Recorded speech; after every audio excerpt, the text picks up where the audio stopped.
Welcome everyone back to weekly weather updates, and in today's video we can have a look at the latest from the live radar, run through the UKV, have a look at the precipitation and the temperature over the next 5 days.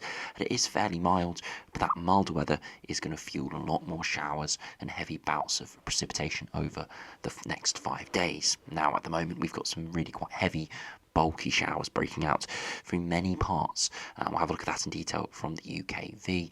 And as we head into the longer term, as we head towards the end of March and start of April, it is looking likely we could see cold weather return once again, perhaps into the last week of March. Now, we're not thinking anything bitterly cold or really too snowy at all. Nothing like the coldest spell we saw a week ago.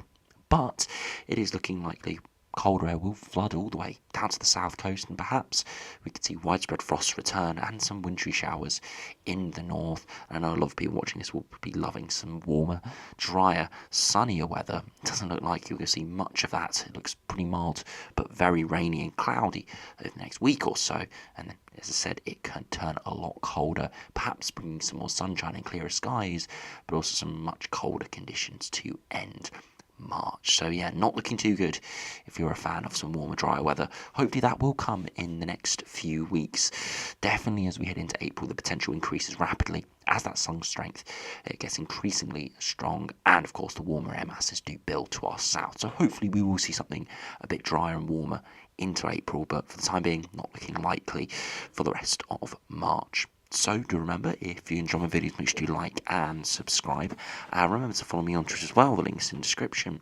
So if you do start on the live radar, you can see this whole array of heavy showers we do have breaking out at the moment. We've got some frontal rainfall through parts of the Republic of Ireland, Northern Ireland and Scotland, and you can see it is especially heavy with some of these lighter, brighter colours indicating pretty torrential rain in places. Again, all fuelled by this southwesterly wind with more moisture. It means these areas of precipitation are even heavier.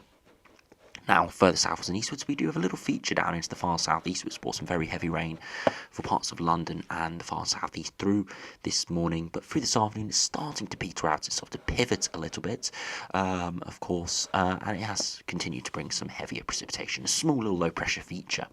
Now, further northwards and westwards to that, where we've got a bit more sunshine breaking through, it might feel pretty warm in that sunshine. Maybe temperatures could peak 15 or 16 degrees today. However, you can see, as around midday, the showers are starting to pop off. Pretty much anywhere is going to see heavy, maybe even thundery showers breaking out. Not too many of these showers are too heavy or thundery yet. Perhaps near Manchester, a few heavy cells breaking out. Elsewhere, just moderate showers at this stage, but is expected through the afternoon, perhaps peaking around 3-4 p.m, where these heavy showers will get pretty widespread and pretty strong. And then as we head towards sunset, inevitably they do fade away. So if you've got any plans this evening, it should slowly turn drier, but through the rest of this afternoon it is looking perhaps really quite unsettled in places. But of course, if you do avoid these showers, it's not too bad, with plenty of warm March sunshine out there. So yeah, pretty decent. So I hope if you are looking for something a bit warmer and dry, you do avoid the showers, but unfortunately they are pretty widespread at the moment and will give some really quite torrential rain in places.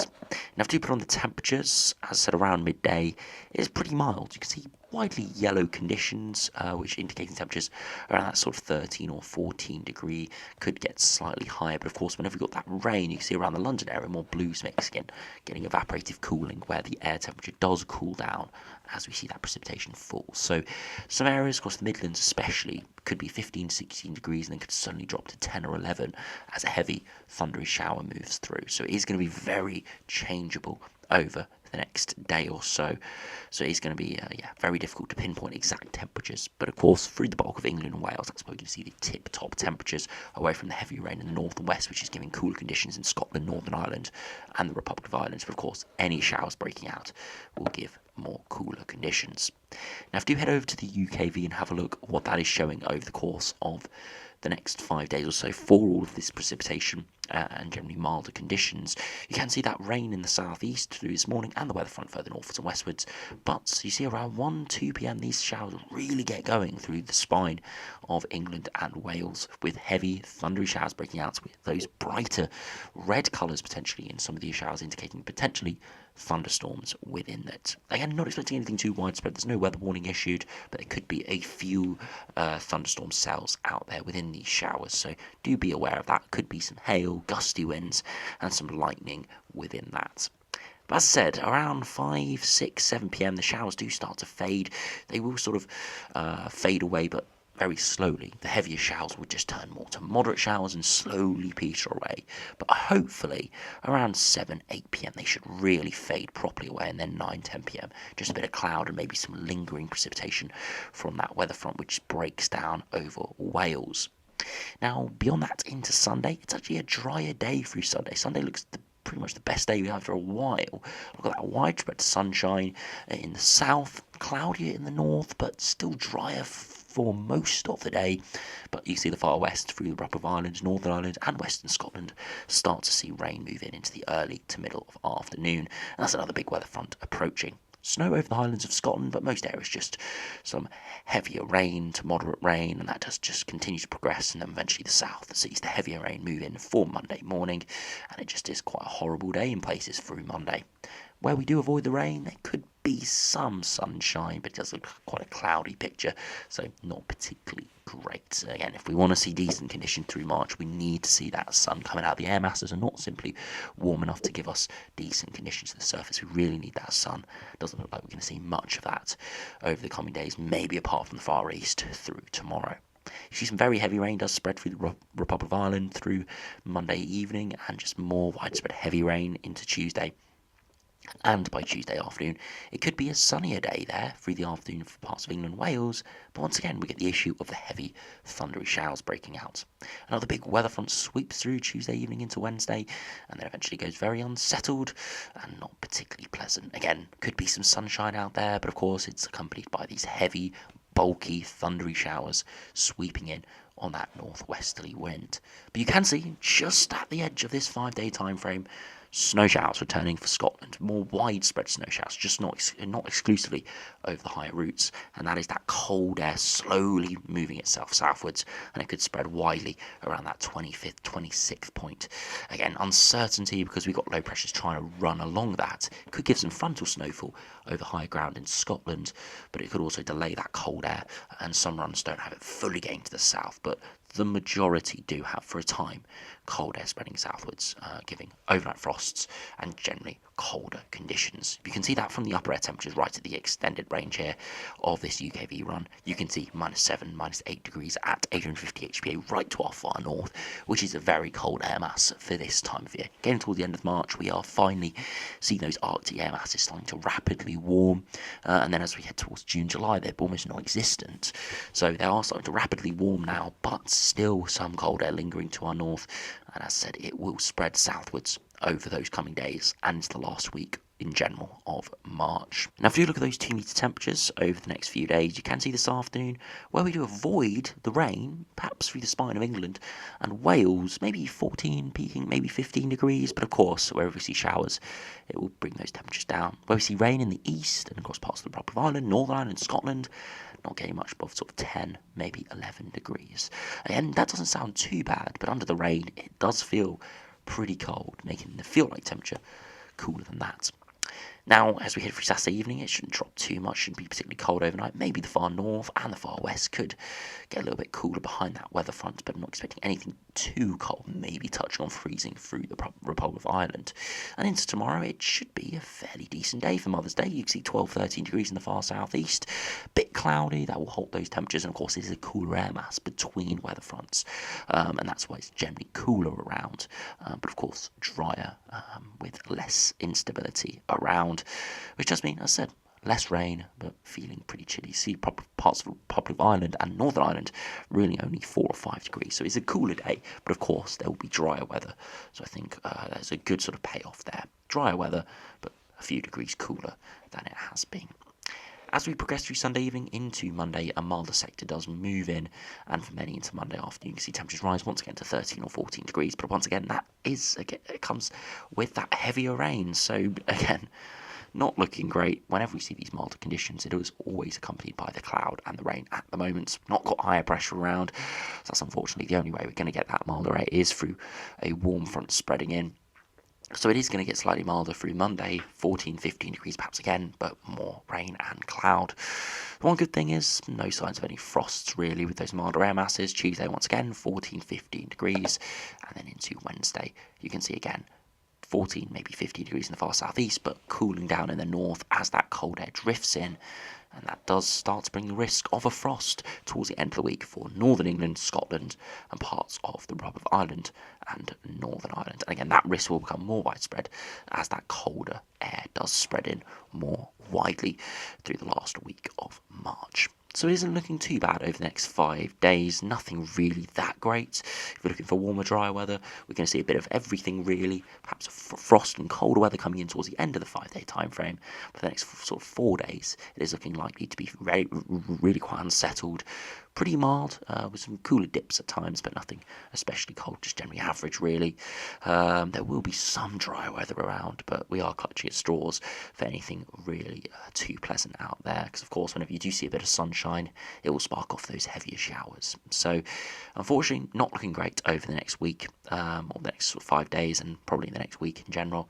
So hopefully we do see something a little bit better, but I wouldn't hold your hats for anything too great in the near future. Now, if we do look at the GFS and see what the longer term prospects have, you can see why it's so unsettled at the moment. We've got an area of low pressure parked over the top of us. It's not particularly severe, so the winds are not up at all, but it's low pressure, so there's instability around, and it's just fueling all the showers and areas of precipitation. Brief ridge of high pressure for Sunday, and that's why it goes drier, but doesn't last all too long, with big area of low pressure sweeping in from the west for the end of the week. But of course, we see that cold air drifting in from the north to the north side of these lows. That's where we've got a bit of uncertainty, how quickly these lows move eastwards. Now, this latest GFS run has it by next weekend, those lows drifting eastwards into Europe and pulling in a direct northerly wind. Follow those isobars, it goes back from the North Pole. So typically pretty bitterly cold air is heading our way, but being the last few days of March, it's not all too cold. You can see the upper air temperatures perhaps peaking at minus 10 degrees at 850 HPA in Scotland and minus 5 more widely further southwards. Again, this would bring the risk of widespread wintry showers, growlpool, sleet, snow, hail, and further northwards could see some highland and higher ground in general snowfall. Again, not expecting too much. It's end of March, very strong sunshine, and I think the biggest thing will be the frost and the ice risk out there, and the generally quite cold feel with a northerly wind. Not only will the temperatures be below average, but it will feel really quite cold, feel like we're back in January again. Now luckily, if we do follow that on, the very cold air does spread all the way through. By early next working week, it could be really freezing cold, widely temperatures below freezing overnight in the daytime, not much above sort of 5 or 6 degrees probably with this sort of scenario, but luckily it does eventually get swept away with some milder air. But there could be sort of maybe 2-3 days there of pretty chilly, cold nights, and that's not going to do particularly great for any gardeners out there. We don't want these frosts so late in the season. Again, it's not statistically too late, but it's still coming after some quite milder, wetter weather. Going back into the freezer again overnight's not particularly great. Right towards the extended range, we do generally see milder conditions return, but once again we see a bit of blocking to our north, and the GFS does attempt to bring easterly winds in for a time. Again, nothing too bitterly cold, but of course not desirable as we head into early April. And over the last few years, we have seen sort of polar plunges towards the end of March and early April, so it's not out of the ordinary for recent years, but still a lot of people are wanting something drier and warmer after pretty much sort of 5 or 6 months now of cool, cold, wet conditions. Of course, we have seen dry weather, we have seen slightly milder weather, but nothing really warm probably since October time. And I know a lot of people out there do really enjoy the warmer, drier conditions. So hopefully we do see something like that in the near future. But at the moment, it's not looking particularly good. And of course, we can all really attribute this down to the sudden stratospheric warming that we saw over a month ago now which has allowed blocking patterns to continue through March. Of course, gave us the cold weather over the last few weeks, but potentially is going to continue to give us prospects of cold weather, perhaps towards the middle of April time, before that cold air does run out to our north.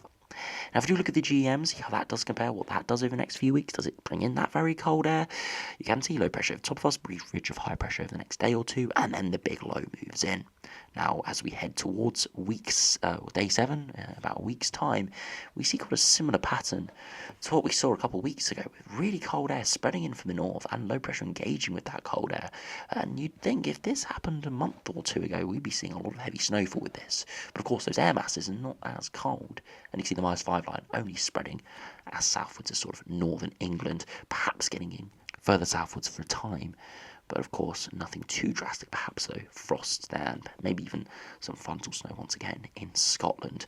For eventually, right towards day 10, we see the blocking a line in a slightly different orientation actually starts to bring up more of a warmer southerly wind. So there's always the potential for that, but that's accompanied by lower pressure and probably would not be particularly warm and dry, but perhaps could be quite muggy and quite thundery out there as well, with some big thunderstorms potentially breaking out in this sort of scenario. So GM does go cold, definitely very cold in the north, not so cold further southwards, but of course we will have to see. It's still a good week away. You can look at the temperature deviation, you can see how it is very cold just to our north, 10, maybe 12 degrees below average towards Iceland, and just off to our north. We'll have to see how much of that does spread towards the British Isles. Now, if you compare that to the ECMWF, low pressure over the top of us at the moment, brief ridge of high pressure comes in, and then we see those lows sweep in by the middle of this working week, going very unsettled and cool in the north. We see that colder northerly wind arrive by next weekend, and you can see that cold air spreading in. -5 isotherm does get all the way into the south. We do see a little bit of a channel low there. Again, no snow with this. It's not cold enough. It's too late in the year really to see anything significant, but pretty chilly there for a number of days. Could be some quite widespread overnight frosts, and look at the temperature deviation. It's a good 4 to 6 degrees below average, if not down to maybe towards 10 degrees below average in the far north. So it's pretty cold, really quite cold really, and that all the way progresses all the way to day 10. For eventually we do start to sweep up more of a southwesterly wind as the jet stream does slowly return. So it's looking pretty mild over the next sort of 5 days or so, really quite unsettled before it does turn colder. And of course, being colder with drier air masses, it will probably be drier, but it will probably be, as I said, a lot colder, a lot of frosts around. So again, it's sort of picking what you want from the worst scenarios. Really, no real dry or warmer weather on the horizon. Now, if you finish by just looking at the ensembles, you can see the distinct patterns pretty well reflected here. You can see generally mild over the next 5 days, and pretty unsettled as well. Again, for London, it's difficult to say exactly how much rain we'll see because a lot of this is convection based. Many people in London would have broken up to some very heavy rain this morning, and you can see on the precipitation spikes here not showing all too much, and it's because it is convection based. It's getting pepped up by instability and by heavy showers breaking out, and of course it was a frontal system, but of course that intensity of the frontal system does depend on convection. So we're seeing a lot more convection at the moment coming into sort of the convective season, into spring, where we see that sunshine increase. So even though it's not showing too much huge precipitation spikes, we're going to see a lot of heavy rain around because of those showers, but it will be hit and miss. So it's not heavy rain everywhere, but the risk is pretty high for most areas. So generally mild, but as you head towards around the 24th, 25th, we start to see those upper air temperatures start to dip, definitely in the north around the 24th, 25th, but perhaps for the south more towards the last sort of 3 or 4 days of the month. Quite a distinct signal here. Most of the ensemble members going down towards that -5 region, or even lower, some going down to -10. So really quite a cold plunge could appear towards the end of the month here, and remaining unsettled. Again, the risk of some wintry showers and maybe some snow showers around. Again, nothing that cold is expected or that wintry. You can see the dew points do drop quite drastically in the longer term, down towards freezing. So again, frosts and wintry showers, and the 2 meter temperatures with that. You can see that dip towards the end of the month around 6, 7, maybe 8 degrees, and much colder overnight. But for the next sort of 5 to 7 days before that, we're looking at more around the low teens, perhaps mid-teens, where we see a bit of sunshine. But as I said, that will be quite rare. And if we just have a look at Glasgow to compare from the GFS ensembles, you see that cold air does move in a lot earlier, around the 25th, 26th, not the 28th. And again, another quite strong, distinct signal here for cold weather to end March and start April. Now, I've just finished by looking at the ECMWF ensembles just to check they are following pretty similar, and they are. You can see generally milder the next 5 days, then dipping a lot colder around that 25th to 30th of March point. Quite strong signal once again, but a bit more of a quicker rebound there for the last day of March into early April, with temperatures back towards average, but as I said, remaining very unsettled, so not looking particularly great. And again, compare it to Glasgow, you can see again quite a distinct drop there. So really quite a cold period potentially for Scotland, with that cold air lasting good 4, 5, 6 days. So once again, it's looking like we're going to see another colder spell. Again, being so late in the winter now, as we head into sort of almost the middle of spring. It's not going to be too severe, but there will be snow around, especially in the north, maybe the low-lying areas at times, but most likely really only the higher ground. The biggest risk will be iced, frost, and just generally quite a cold feel out there. And over the years, we have had sort of 20 degrees towards the end of March. And here, looking likely, we're going to be seeing sort of 5 or 6 degrees and big overnight frost. So not looking particularly great, as I said, if you want any warmer, dry weather. But of course, just got to deal with what we're getting. Hopefully, though, as I said, we will see something a bit better into April, inevitably, as the warm air does build. But we will have to see. So anyway, thanks for watching. Hope you enjoyed. Missed you. Stay safe out there. Perhaps some big, heavy thunder showers around and frontal rainfall. So do make sure you stay safe out there. It's going to be wet over the coming days. So thanks for watching. Hope you enjoyed. Subscribe if you're new, and I'll see you again for another video soon.